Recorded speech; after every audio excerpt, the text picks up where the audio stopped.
Hi everyone, आप सभी का स्वागत है हमारे इस यूट्यूब चैनल में।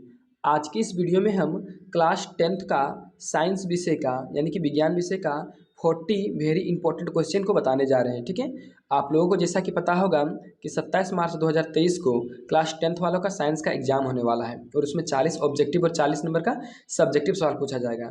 तो 40 नंबर का जो ऑब्जेक्टिव पूछा जाएगा उस वे सब सवाल को हम देख रहे हैं, बहुत ही इंपॉर्टेंट है और आने का संभावना बहुत ज़्यादा है इन सारे क्वेश्चनों का।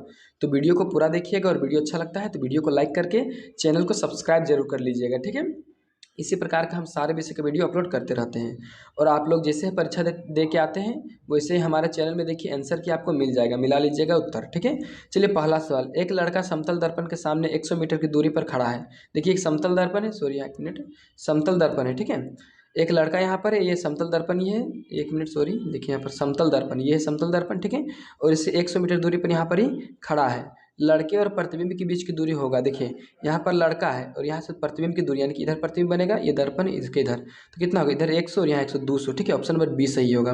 चलिए दूसरा प्रश्न देखते हैं। यहाँ पर क्या है कि एक वस्तु अवतल दर्पण के सामने 10 सेंटीमीटर पर रखा है। ठीक है, एक वस्तु है जो अवतल दर्पण के कितना सेंटीमीटर 10 सेंटीमीटर दूरी पर रखा है, जबकि दर्पण की फोकस दूरी 20 सेंटीमीटर है। तो प्रतिबिंब बनेगा, तो प्रतिबिंब कैसा बनेगा? ठीक है, तो 2 नंबर का जो सही आंसर होगा आपका ऑप्शन नंबर हो जाएगा सी। ठीक है, आभासी, सीधा और बड़ा बनेगा।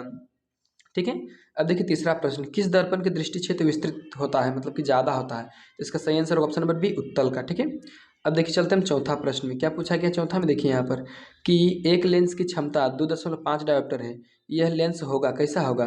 तो इसका सही आंसर होगा आपका चौथा का जो ऑप्शन नंबर ए है वही। ठीक है, यानी कि उत्तल लेंस। पांचवा देखिए क्या है, किस लेंस का फोकस आभासी होता है? ठीक है, तो 5 नंबर का जो सही आंसर होगा आपका ऑप्शन नंबर हो जाएगा कितना? देखिए यहाँ पर आभासी पूछा है। ठीक है, किस लेंस का फोकस दूरी जो होता है आभासी होता है। ठीक है, और ऊपर में क्या पूछा था कि एक लेंस की क्षमता 2D है, क्या लेंस कैसा होगा? तो 5 नंबर का जो सही आंसर होगा आपका ऑप्शन नंबर होगा बी। ठीक है, उत्तल लेंस। चलिए देखते हैं अब छठा नंबर। वायु से गमन करती प्रकाश की किरण, एक किरण जल में तिरछे प्रवेश करती है। प्रकाश किरण, देखिए यहाँ पर वायु है, यहाँ पर ये वाला जल है। ठीक है, ये जल है और यहाँ से प्रकाश किरण आ रहा है, जल में प्रवेश कर रहा है, तो क्या होगा? ठीक है, ये है मेरा विरल माध्यम और ये है मेरा सघन माध्यम। जब विरल से सघन में जाता है तो इसका स्पीड घट जाता है, यानी कि अभिलंब की तरफ झुक जाता है। तो 6 नंबर का सही आंसर होगा ऑप्शन नंबर ए, अभिलंब की ओर झुकेगी। ठीक है, चलिए देखते हैं अगला 7वां नंबर। नेत्र द्वारा रेटिना पर किसी वस्तु का कैसा प्रतिबिंब बनता है? ठीक है, जो नेत्र होता है वहाँ पर किसी वस्तु का किस प्रकार से प्रतिबिंब बनता है? तो इसका सही आंसर होगा ऑप्शन नंबर ए, वास्तविक एवं उल्टा। ठीक है, 7 नंबर का सही आंसर कितना हो जाएगा? ऑप्शन नंबर ए। 8वां देखिए, पक्षमावी पेशियों के दुर्बल होने से कौन सा दृष्टि दोष उत्पन्न होता है? तो 8 नंबर का जो सही आंसर होगा आपका ऑप्शन नंबर डी। ठीक है, दोनों क्या क्या, निकट दृष्टि दोष भी और दूर दृष्टि दोष भी। चलिए 8वां प्रश्न हम देखते हैं। यहाँ पर क्या पूछा है कि आँख की उत्तल लेंस की वक्रता बदलने में कौन सी मांसपेशी सहायता करती है? आँख का जो उत्तल लेंस होता है वहाँ का जो वक्रता बदलता है उसमें कौन सा जो मांसपेशी होता है वो सहायता करता है? इसका सही answer option number A, salivary gland. ठीक है, अब देखिए 10वां। नेत्र के किस भाग में प्रतिबिंब का निर्माण होता है? इसका सही आंसर होगा ऑप्शन नंबर ए, दृष्टिपटल। अंग्रेजी में इसको कभी कभी रेटिना भी बोलता है। ठीक है, थोड़ा सा संभल के उत्तर कीजिएगा परीक्षा में। अब अगला देखिए 12 नंबर। प्रतिरोधकता का ऐसा ही मात्रक है। देखिए यहाँ प्रतिरोध का नहीं बोला, प्रतिरोधकता का बोला। ठीक है, इसका सही आंसर होगा option number A, ohm meter. अगला देखिए 13 नंबर। चुंबक के क्षेत्र रेखाएं चुंबक के किस ध्रुव से प्रकट होती है? देखिए ये चुंबक क्षेत्र है। ठीक है, यहाँ से इधर घुसता है, इधर निकलता है, तो ये दिशा कौन सा है? ये दिशा कौन सा है? तो किधर से निकलता है यानी कि प्रकट होता है। ठीक है, 13 नंबर का जो सही आंसर होगा ऑप्शन नंबर ए। ठीक है, उत्तर ध्रुव से निकलता है। ठीक है, और इधर दक्षिण में प्रवेश करती है, नॉर्थ और ये है साउथ। अब चलिए 14 नंबर। निम्न में से कौन सा कथन सत्य है? ठीक है, तो यहाँ पर सत्य कथन को चुनना है और अपने कथन यहाँ पर गलत दे दिया गया है, चुनेंगे कैसे? पहला नंबर देखिए C4SO4 ठीक है का जेली विलियन रंग रंग नीला होता है। CSO4 देना चाहिए। ठीक है, कैल्शियम और सल्फेट देना चाहिए। यहाँ पर थोड़ा सा दूसरा मतलब ऑप्शन दे दिया है, फिर यहाँ Na2 दे दिया है, NaO2 देना चाहिए था। ठीक है, तो यहाँ थोड़ा सा हम उत्तर नहीं बताएंगे आपका इसका। ऐसे अगर यहाँ CSO4 रहता और यहाँ Na2 रहता तो दोनों होता। ठीक है, चलिए 15। चिप्स के पैकेट यानी कि जो खाने वाला कुरकुरे इत्यादि होता है उसमें कौन सा गैस भरा होता है? विकृत गंधता से बचने के लिए कौन सी गैस डाली जाती है? इसका सही answer option number B, nitrogen. 16 number देखिए, मीथेन का दहन उदाहरण है। मीथेन का दहन होता है तो कौन सी अभिक्रिया होता है? तो उष्मा निकलेगा, तो ये हो गया उष्मा क्षेपीय अभिक्रिया। ठीक है, अब अगला देखिए 17 नंबर देखते हैं हम यहाँ पर, ठीक है। 17 नंबर देखिए कितना घुमाया प्रश्न को कि दीवारों पर सफेदी करने के लिए किसका उपयोग होता है। देखिए उपयोग तो होता है CaO का और CaOH2 होल ट्वाइस का, लेकिन उपयोग हम लोग जब घोल देते हैं तो ये बनता है CaOH2 यानी कि बिना बुझा हुआ चूना है, ठीक है, इसी का उपयोग होता है। तो बी नंबर इसका सही आंसर होगा। अब अगला देखिए 18 प्राकृतिक सूचक का उदाहरण है।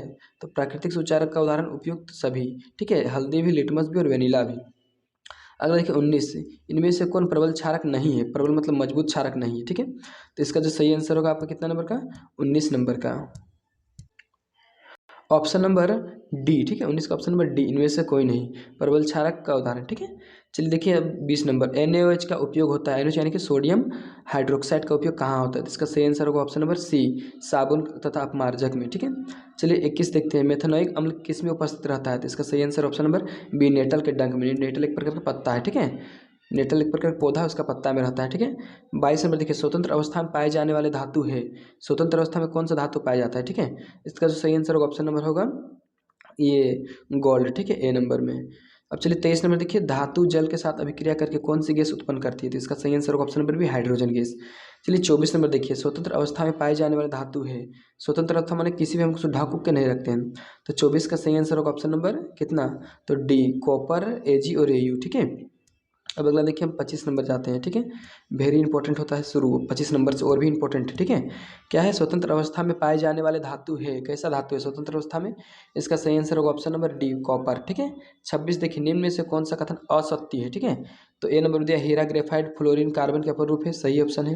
बी नंबर देखिए ग्रेफाइट विद्युत का सुचालक है, सही ऑप्शन है। तीसरा हीरा सबसे कठोरतम पदार्थ है, सही ऑप्शन है। लेकिन चौथा ऑप्शन है कार्बन का समझौता का गुण नहीं पाया जाता है, ठीक है, कार्बन में। तो ये ऑप्शन गलत है, यानी कि ये ऑप्शन सही ऑप्शन है, ठीक है। अगला देखिए चलते हैं हम कितना नंबर 27 आवर्त सारणी में बाईं से दाईं और जाने पर निम्न प्रकृति दिखाई पड़ती है, क्या दिखाई पड़ता है। तो 27 का सही आंसर हो जाएगा आपका ऑप्शन नंबर बी, ठीक है, ऑप्शन नंबर बी, संयोजकता में वृद्धि होती है। 28 देखिए बायोलॉजी का है, पादप में जल का वहन किसके वहन के लिए उत्तरदायी है। पादप में जो जल होता है वो किसके सहायता से एक स्थान से दूसरे स्थान जाता है। तो इसका सही आंसर ऑप्शन नंबर ए, जाइलम, ठीक है। अगर देखिए 29 मछली के हृदय में कोष्ठ की संख्या होती कितना होता है। तो मछली के हृदय में होता है 2, ठीक है, ऑप्शन नंबर ए सही होगा। अगला देखिए 30 नंबर का सवाल में जाते हैं, ठीक है। निम्न में से किसका संबंध उत्सर्जन तंत्र से है, ठीक है। तो 30 का जो सही आंसर होगा आपका ऑप्शन नंबर कितना हो जाएगा जानते हैं, ऑप्शन नंबर ए, ठीक है, आधात्रिय निस्यंदन एकक।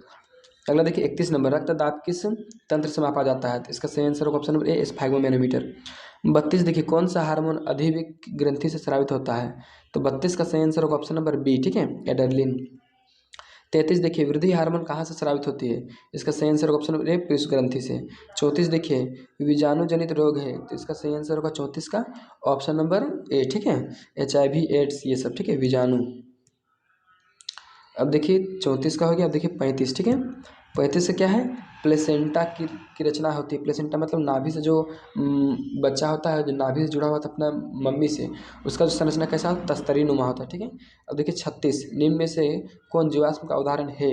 इसका सही आंसर होगा इनमें से सभी, ठीक है, डी नंबर।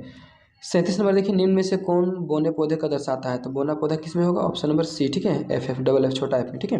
38 देखिए ग्लोबल वार्मिंग के लिए उत्तरदायी गैस है। ग्लोबल वार्मिंग मतलब पृथ्वी का गर्म होना, ऑप्शन नंबर डी से होगा CO2। 39 देखिए निम्न में से कौन कृत्रिम पारितंत्र का उदाहरण है। कृत्रिम मतलब बनाया हुआ पर्यावरण, ठीक है। तो इसका जो सही आंसर ऑप्शन नंबर ए, ठीक है, खेत। अब अगला देखिए 40 नंबर में जाते हैं। 40 नंबर का इंपॉर्टेंट है, ठीक है, बायोगैस का मुख्य घटक है। तो बायोगैस का मुख्य घटक कौन है, तो CH4 यानी कि मीथेन। इस प्रकार से हम साइंस का सारा ऑब्जेक्टिव क्वेश्चन आपको बताएं, और भी ऑब्जेक्टिव क्वेश्चन अभी हम अपलोड करेंगे। तो वीडियो को लाइक कीजिए, चैनल को सब्सक्राइब कीजिए और दोस्तों के साथ शेयर भी कीजिए।